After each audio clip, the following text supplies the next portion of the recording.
Hello, അസ്സലാമു അലൈക്കും. Welcome back to our channel. അപ്പോൾ ഇന്ന് നമുക്ക് ഫ്ലൈ സ്റ്റിച്ച് എങ്ങനെയാണ് ചെയ്യുന്നതെന്ന് നോക്കാം. അപ്പോൾ ഒരു സ്റ്റിച്ച് ചെയ്യുമ്പോൾ അതിൻ്റെ മീതെ നമ്പറും എഴുതാം, അതുപോലെ ഏത് സ്റ്റിച്ചാണെന്ന് വെച്ചാൽ അതും എഴുതി കൊടുക്കണം കേട്ടോ. ഇതിനായിട്ട് 3 ലൈനാണ് വരച്ചെടുക്കേണ്ടത്. ഇനി നമ്മൾ മീതത്തെ ലൈനിൽ നിന്നും ഇതുപോലെ കുത്തിയെടുത്ത് അതിന് നേരെ ഏറ്റവും ലാസ്റ്റത്തെ ലൈൻ ഉണ്ടല്ലോ, ആ ലൈനിൽ നിന്ന് സെൻറ്ററിലെ ലൈനിലേക്ക് കുത്തിയെടുക്കുക. കണ്ടോ, ഇതേപോലെ കുത്തി ലൂപ്പ് ഇട്ട് കൊടുക്കുക. ഫ്രണ്ടിൽ ഒരു റണ്ണിങ് സ്റ്റിച്ചും കൊടുക്കുക. ഇത്രയേ ഉള്ളൂ. ഇതാണ് ഫ്ലൈ സ്റ്റിച്ച്. മീതത്തെ ലൈനിൽ നിന്നും എടുത്ത് ഏറ്റവും ലാസ്റ്റത്തെ ലൈനിൽ നിന്ന് സെൻറ്റർ ലൈനിലേക്ക് ഒന്ന് ചെരിച്ചിട്ടാണ് കേട്ടോ കുത്തി കൊടുക്കുന്നത്. എന്നിട്ട് ലൂപ്പ് ഇട്ട് കൊടുക്കുക. ശേഷം ഒരു റണ്ണിങ്ങും ഇട്ട് കൊടുക്കുക. കണ്ടോ, ഇതന്നെ ഉള്ളൂ. ഇത് ഇത്രയേ ഉള്ളൂ.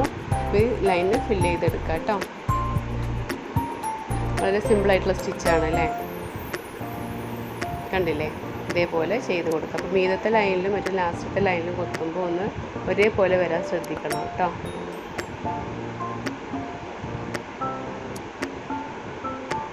അപ്പോൾ എൻ്റെ ഈ ചാനൽ സബ്സ്ക്രൈബ് ചെയ്യാതെയാണ് കാണുന്നതെന്നുണ്ടെങ്കിൽ ഒന്ന് സബ്സ്ക്രൈബ് ചെയ്ത് സപ്പോർട്ട് ചെയ്യുക കേട്ടോ.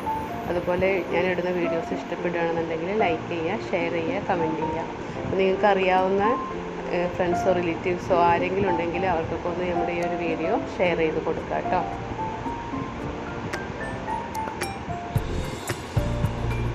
ലാസ്റ്റ് ഒരു സ്റ്റിച്ച് കൂടെ ചെയ്തെടുക്കാം.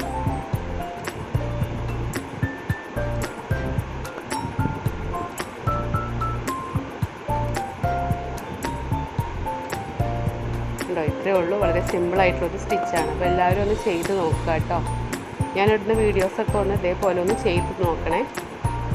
താഴേക്ക് കുത്തിയിറക്കി ഇതുപോലെ കെട്ടിട്ട് കൊടുക്കുക.